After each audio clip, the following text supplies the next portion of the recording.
আসসালামু আলাইকুম প্রিয় দর্শক, আশা করি সবাই ভালো আছেন। আজকে সাইপ্রাসের বেতন কেমন এবং সাইপ্রাসের টাকার মান কীরকম এবং সেই সাইপ্রাসের দেশটা কীরকম সম্পূর্ণ বিস্তারিত আজকের এই ভিডিওতে আলোচনা করব। যারা সাইপ্রাসে ভ্রমণ করতে ইচ্ছুক এবং সাইপ্রাসে কাজের উদ্দেশ্যে যেতে চাচ্ছেন তাদের জন্য আজকের এই ভিডিওটি, তাই ভিডিওটি সম্পূর্ণ দেখুন। আর আপনি যদি আমার চ্যানেলে নতুন দর্শক হয়ে থাকেন তাহলে অবশ্যই আমাদের চ্যানেলটি সাবস্ক্রাইব করে পাশে থাকুন। তো চলুন আমরা সাইপ্রাস সম্পর্কে জেনে আসি। সাইপ্রাস সাগরে অবস্থিত একটি দ্বীপ রাষ্ট্র। দেশটি তার প্রাকৃতিক সৌন্দর্য, ঐতিহ্য এবং সমৃদ্ধ সংস্কৃতির জন্য বিখ্যাত। এটি তুরস্কের দক্ষিণে এবং গ্রিসের পূর্বে অবস্থিত। সাংস্কৃতিক দিক থেকে সাইপ্রাসে গ্রিস এবং তুর্কি উভয় সংস্কৃতির সমন্বয়ে দেখা যায়, যা সেখানকার ভাষা, খাদ্যাভ্যাস এবং বিভিন্ন উৎসবগুলোর মাধ্যমে প্রতিফলিত হয়। ঐতিহ্যের পাশাপাশি দ্বীপটি ওয়াইন এবং অলিভ অয়েলের জন্য বিখ্যাত। সাইপ্রাসের ভৌগোলিক পরিবেশও বেশ বৈচিত্র্যময়। এখানে যেমন রয়েছে বড় বড় পাহাড় উপত্যকা, তেমনই রয়েছে মনোরম সমুদ্র সৈকত। এ কারণে এটি পর্যটক থেকে শুরু করে কাজের জন্য যেতে ইচ্ছুক শ্রমিকদের কাছেও একটি জনপ্রিয় গন্তব্য। এই আলোচনায় আমরা বৈচিত্র্যময় এবং সমৃদ্ধশালী সাইপ্রাসের বেতন কত, সেখানে কর্মপরিবেশ এবং কাজের সুযোগ সুবিধা কেমন তা নিয়ে বিস্তারিত আলোচনা করব। যদিও সাইপ্রাসে রাজনৈতিকভাবে দুইটি ভাগে বিভক্ত, তবুও আমরা আলোচনার সুবিধার জন্য দুই সাইপ্রাসকেই সমন্বয় করেই আলোচনা করব। সাইপ্রাসের বেতন কত? বাংলাদেশ থেকে সাইপ্রাসের কাজের জন্য যেতে চাইলে প্রথমেই সাইপ্রাস সম্পর্কে একটি স্পষ্ট ধারণা এবং সেখান কর্ম পরিবেশ নিয়ে সঠিক প্রস্তুতি নেওয়া গুরুত্বপূর্ণ। অধিক বেতনের আশায় বিনা প্রস্তুতিতে সেখানে যাওয়া কিছুটা বোকামি। সাইপ্রাসে কাজের বেতন মূলত আপনি কোনো সাইপ্রাসে যাচ্ছেন তার উপর নির্ভর করবে। গ্রিস সাইপ্রাস না তুর্কি সাইপ্রাস, বেতন কাঠামো সম্পূর্ণ আলাদা। তাছাড়া বেতন বিভিন্ন খাত, পেশা, শিক্ষাগত যোগ্যতা, দক্ষতা, অভিজ্ঞতা ইত্যাদির উপর নির্ভর করে।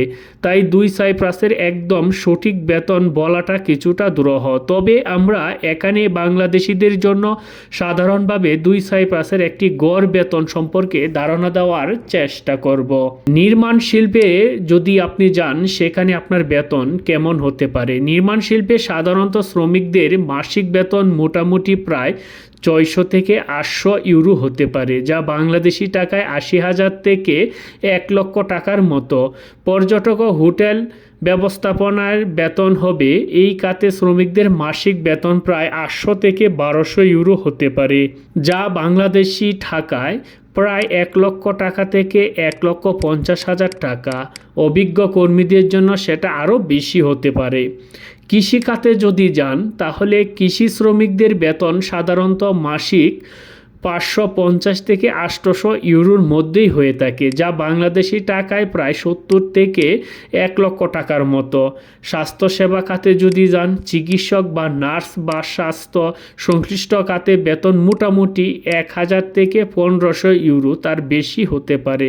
এটি মূলত অভিজ্ঞতার উপর ভিত্তি করেই হয়ে থাকে, যা বাংলাদেশি টাকায় প্রায় 1,30,000 টাকা থেকে 2 লক্ষ টাকা। এছাড়া কিছু কিছু চাকরির ক্ষেত্রে বেতন যে দেশে শ্রম আইন অনুযায়ী কম বেশি হতে পারে, আবার থাকা খাওয়া অন্যান্য সুযোগ সুবিধা কোম্পানি ভেদে বিভিন্ন রকমের হতে পারে। আর সাইপ্রাস এবং তুর্কি যে সাইপ্রাস, সেই সাইপ্রাস সম্পর্কে একটু আলোচনা করি।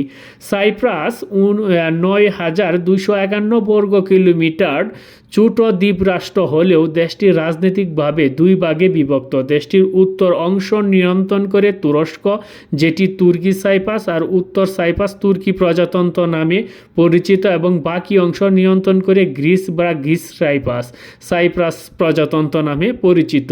যে কারণে দেশটি সরকারি ভাষা হচ্ছে গ্রিক এবং তুর্কি। এই সমস্যাটি উদ্ভূত হয় মূলত 70 দশক থেকে। রাজনৈতিকভাবে নিয়ন্ত্রণের দ্বন্দ্ব থাকলেও উভয় সাইপ্রাসের অর্থনীতি বেশ শক্তিশালী। তবে গ্রিস নিয়ন্ত্রিত সাইপ্রাসের অর্থনৈতিক তুলনামূলকভাবে তুর্কি সাইপ্রাসের চেয়ে কিছুটা উন্নত। এই কারণে এই দুই অংশে কাজের বেতনের ক্ষেত্রেও বেশ পার্থক্য দেখা যায়। গ্রিস সাইপ্রাসে গড় মাসিক বেতন তুর্কি সাইপ্রাসের গড় বেতনের তুলনায় বেশি। গ্রিস গ্রিস সাইপ্রাসে গড় মাসিক বেতন এখানে প্রায় 1200 ইউরো থেকে 2000 ইউরো, যেখানে তুর্কি সাইপ্রাসে গড় মাসিক বেতন প্রায় 400 থেকে 1200 ইউরো। গ্রিস সাইপ্রাসের ইউরোপীয় ইউনিয়নের মান অনুযায়ী ন্যূনতম মজুরি নির্ধারণ করা হয়, কিন্তু তুর্কি সাইপ্রাসের বেতন তুরস্কের অর্থনীতির উপর নির্ভরশীল। গ্রিস সাইপ্রাস আন্তর্জাতিকভাবে স্বীকৃতি একটি দেশ এবং এটি ইউরোপীয় ইউনিয়নের সদস্য হওয়ার এর অর্থনৈতিক নীতিমালা এবং বিনিয়োগ বেশ শক্তিশালী। অন্যদিকে তুর্কি সাইপ্রাস তুরস্ক ব্যতীত অন্য কোনো দেশের দ্বারা আন্তর্জাতিকভাবে স্বীকৃত নয়, ফলে আন্তর্জাতিক বিনিয়োগ এখানে কম এবং অর্থনৈতিক উন্নয়নও তুলনামূলকভাবে অনেকটা কম। গ্রিস সাইপ্রাসে ব্যাংকিং, পর্যটক ও প্রযুক্তি খাতে চাকরিগুলোতে উচ্চ বেতন পাওয়া যায়। অন্যদিকে তুর্কি সাইপ্রাসের কৃষি, স্থানীয় ব্যবসা এবং পর্যটন ভিত্তিক চাকরি বেশি প্রচলিত। আন্তর্জাতিক স্বীকৃতি। গ্রিস সাইপ্রাস আন্তর্জাতিকভাবে স্বীকৃতি একটি দেশ হওয়া এখানে বৈশ্বিক অর্থনৈতিক সমর্থন এবং বিনিয়োগ বেশি। গ্রিস সাইপ্রাসের ইউরোপ চালু থাকায় অর্থনৈতিক স্থিতিশীলতা বিদ্যমান। সেখানে তুর্কি সাইপ্রাসে তুর্কি লিবারের উপর নির্ভরশীল, যা সাম্প্রতিককালে চরম মুদ্রাস্ফীতি এবং মুদ্রার অবমূল্যায়নের শিকার হয়। আর গ্রিস সাইপ্রাসে ইউরোপীয় ইউনিয়নে ভুক্ত হওয়ায় এখানকার কর্মজীবীদের জন্য উন্নত কর্মপরিবেশ, সামাজিক সুবিধা এবং সুরক্ষার ব্যবস্থা বিদ্যমান। এখন আপনাদের মনে প্রশ্ন জাগতে পারে যে সাইপ্রাসে কোন কাজের চাহিদা বেশি থাকতে পারে। সাইপ্রাস পূর্ব ভূমধ্য সাগরে অবস্থিত একটি দ্বীপ রাষ্ট্র। এটি মধ্যপ্রাচ্যসাগরের তৃতীয় বৃহত্তম দ্বীপ। এটি গ্রিস, তুরস্ক এবং লেভান্ট অঞ্চলের মাঝে অবস্থিত। পাহাড়, সমুদ্র তীর এবং বনাঞ্চল দেশটির প্রাকৃতিক সৌন্দর্য উল্লেখযোগ্য অংশ। দেশটির প্রাকৃতিক সৌন্দর্যের পাশাপাশি অর্থনীতিও বেশ সমৃদ্ধ। দেশটির অর্থনীতি প্রধানত বিশেষ খাত হল পর্যটন এবং জাহাজ চলাচল শিল্পের উপর নির্ভরশীল। তবে পর্যটন হলো দেশটির প্রধান আয়ের উৎস, তবে অন্যান্য খাতগুলোকেও অবজ্ঞা করার কোনো সুযোগ নেই।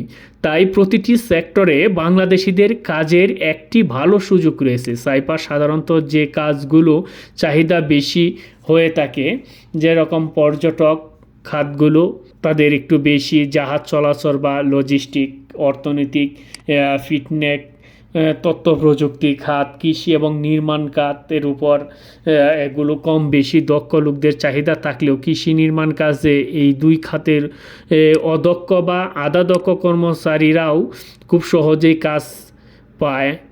আর যেহেতু আমরা দুই খাতের সাথে মোটামুটি পরিচিত, তাই বাংলাদেশ থেকে যাওয়া লোকদের জন্য এই কাজগুলো করতে তেমন কোনো সমস্যাও হয় না। এখন আপনাদের মনে আরেকটি প্রশ্ন জাগতে পারে যে সাইপ্রাসের টাকার মান কীরকম। অফিসিয়ালভাবে সাইপ্রাসের মুদ্রার নাম হচ্ছে ইউরো, তবে তুর্কি সাইপ্রাসের তুর্কিশ লিরাও ব্যবহৃত হয়। সাইপ্রাসের টাকার মানের ক্ষেত্রে তুর্কি সাইপ্রাসের টাকার মান এবং সাইপ্রাস প্রজাতন্ত্রের টাকার মানের বেশ পার্থক্য লক্ষ্য করা যায়। যেমন বর্তমান সাইপ্রাসে 1 টাকা বাংলাদেশি টাকায় হয় 124.52 টাকা। অপরদিকে তুর্কি সাইপ্রাসে 1 টাকা বাংলাদেশিতে 3 টাকা 44 পয়সা। বাজারের উপর ভিত্তি করেই এই রেট কিছুটা কম বেশি হতে পারে। সাইপ্রাসে কাজের কীরকম সুযোগ বা সুবিধা আছে। সাইপ্রাস বাংলাদেশি শ্রমিকদের জন্য কর্মপরিবেশ কিছুটা মিশ্র।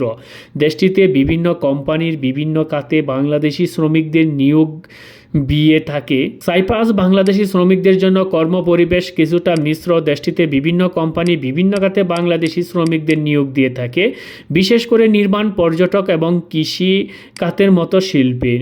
কাজের সুযোগ সুবিধার ক্ষেত্রে সাইপ্রাস বাংলাদেশের শ্রমিকদের জন্য কাজের সুযোগ তুলনামূলকভাবে ভালো। সাইপ্রাসের বিভিন্ন খাতে যেমন নির্মাণ, কৃষি ও হোটেল ব্যবস্থা ইত্যাদিতে কাজের বেশ ভালো সুযোগ রয়েছে। তবে নির্দিষ্ট খাতে বিশেষ দক্ষতা বা অভিজ্ঞতা সম্পন্ন ব্যক্তিরা একটু বেশি সুবিধাজনক অবস্থানে থাকতে পারে। এটা শুধু সাইপ্রাস বলে কথা নয়, অন্যান্য যে কোনো রাষ্ট্রে যাক, যে দক্ষতার উপরে কিন্তু বেতনটা একটু কম বেশি হয়ে থাকে। সাইপ্রাসের বাংলাদেশি শ্রমিকদের জন্য ভিসা প্রক্রিয়া কিছুটা জটিল, তবে অসম্ভব বা অসাধ্য কিছু নাই। সাইপ্রাস সাধারণত সরাসরি নিয়োগকর্তার মাধ্যমে ভিসা পাওয়া যায়, তাই ভিসার জন্য সরাসরি নিয়োগকর্তার মাধ্যমে ভিসা আবেদন করতে হয়, যা কিছুটা সময় সাপেক্ষ এর ব্যাপার হয়ে দাঁড়ায়। সব কিছু শুনলাম, এখন আপনাদের মনে আরেকটি প্রশ্ন থাকতে পারে যে সাইপ্রাসে গেলে আমাদের খরচ কেমন হতে পারে।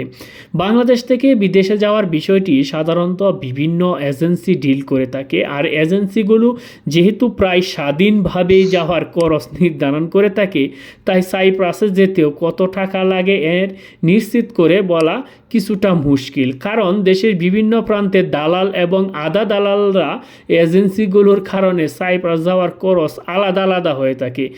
ক্ষেত্র বিশেষে এই পার্থক্যটি বেশ বড় সড়ভাবেও দেখা যায়।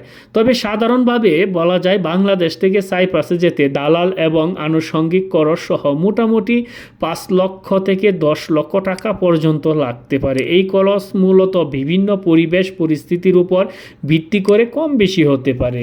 এখন আরেকটা বিষয় হচ্ছে যে আপনাদের মনে আরেকটি প্রশ্ন জাগে, বাঙালি বলে কথা, যে সাইপ্রাস থেকে কি আমরা অন্য দেশে যেতে পারবো কি না। তুর্কি সাইপ্রাস বলেন আর গ্রিস সাইপ্রাসই বলেন, কোনো সাইপ্রাসের সেনজনভুক্ত দেশ নয়, যারা ফলে আপনি সাইপ্রাসের ভিসা দিয়ে সরাসরি বৈধ উপায়ে ইউরোপের মূল স্ট্রিম দেশ অর্থাৎ ফ্রান্স, জার্মানি, ইতালি যেতে পারবেন না। যদিও বৈধভাবে এ দেশগুলোতে যাওয়ার সীমিত কিছু উপায় রয়েছে, তাতে তা বেশ জটিল। তবে সাইপ্রাস সেনজনভুক্ত হওয়ার জন্য আলোচনা চালিয়ে যাচ্ছে। যদি ভবিষ্যতে সাইপ্রাসে সেনজনভুক্ত হয়, তাহলে আপনি সরাসরি সাইপ্রাসে ভিসা দিয়ে ইউরোপের সেনজনভুক্ত দেশগুলোতে সহজেই যেতে পারবেন, কিন্তু বর্তমানে এটি বৈধ উপায়ে সম্ভব নয় বললেই চলে। তবে সাইপ্রাস থেকে অবৈধ কিছু মাধ্যম ব্যবহার করে ইউরোপের মূল স্ট্রিম দেশগুলোতে যাওয়া যায়। তবে এভাবে যাওয়ার পদ্ধতি যেহেতু বৈধ নয়, সেই ক্ষেত্রে এখানে এটি নিয়ে আর আলোচনা করাটাও সম্ভব না। এই ক্ষেত্রে আপনি ইউটিউব বা ফেসবুকের অন্যান্য ভিডিও গ্রুপে সাহায্য নিতে পারেন। তবে আপনি চাইলে সাইপ্রাস থেকে সহজে তুরস্ক বা গ্রিসে যেতে পারবেন, এটাই হচ্ছে কথা। আর আপনারা যদি এই অবৈধ পন্থাটা, আমরা বাঙালি বলি কথা যে অবৈধ পন্থাটা আমরা সবসময় বেশি চিন্তা করি, মাথায় রাখি, আমরা সেইগুলো থেকে অবশ্যই সেই দিকে আমরা মনোযোগ দিব না, যেন অবৈধভাবে আমরা এক দেশ থেকে অন্য দেশে যাওয়ার চেষ্টা করব না। যাই হোক প্রিয় দর্শক, আজকে সাইপ্রাস সম্পর্কে এবং সাইপ্রাসের বেতন সম্পর্কে, দেশ সম্পর্কে, যেতে খরচ সম্পূর্ণ বিস্তারিত আজকে এই ভিডিওতে আলোচনা করলাম। ভিডিওটি যদি ভালো লাগে তাহলে অবশ্যই ভিডিওতে একটি লাইক করে দিবেন। আর আপনি যদি অন্যান্য কোনো রাষ্ট্র সম্পর্কে আরও জানতে চান তাহলে অবশ্যই কমেন্ট করে জানাবেন। আজকে এবারের মতো বিদায় নিব, দেখা হবে পরবর্তী ভিডিওতে। সবাই ভালো থাকবেন, সুস্থ থাকবেন, ধন্যবাদ সবাই।